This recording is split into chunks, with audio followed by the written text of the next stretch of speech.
রাব্বুল আলামিন বলছেন ওয়াইদা কিলা লাহুম তাআলাউ ইলা মা আনজালাল্লাহি ওয়া ইলার রাসূলি রাআইতাল মুনাফিকিনা ইয়াসুদ্দুনা আনকা সুদুদা।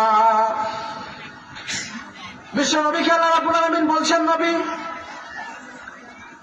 আপনি যখন কিছু মানুষকে ডাকবেন এসো আল্লাহর দিকে, ইলার রাসূলি রাআইতাল মুনাফিকিনা ইয়াসুদ্দুনা আনকা সুদুদা, এসো আল্লাহর দিকে, আল্লাহ যা নাজিল করেছেন তার দিকে আসো, এসো কোরআনের দিকে।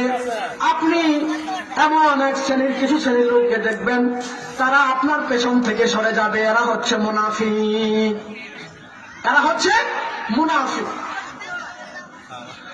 উহুদের যুদ্ধে বিশ্বনবী সাল্লাল্লাহু আলাইহি ওয়াসাল্লাম 300 বিশ্বনবী সাল্লাল্লাহু আলাইহি ওয়াসাল্লাম উহুদের যুদ্ধে সাহাবীদেরকে নিয়ে উহুদের যুদ্ধে রওনা দিয়েছেন। এমন একজন মুনাফিক ছিল আব্দুল্লাহ ইবনে উবাই। বিশ্বনবী সাল্লাল্লাহু আলাইহি ওয়াসাল্লামকে সারাটা জীবন তিনি অনুসরণ করেছিল,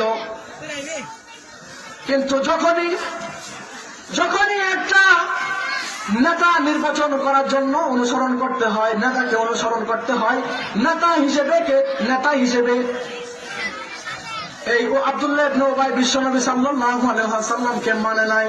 বিশ্বনবীর পেছনে নামাজ পড়েছে, টুপি ছিল, দাড়ি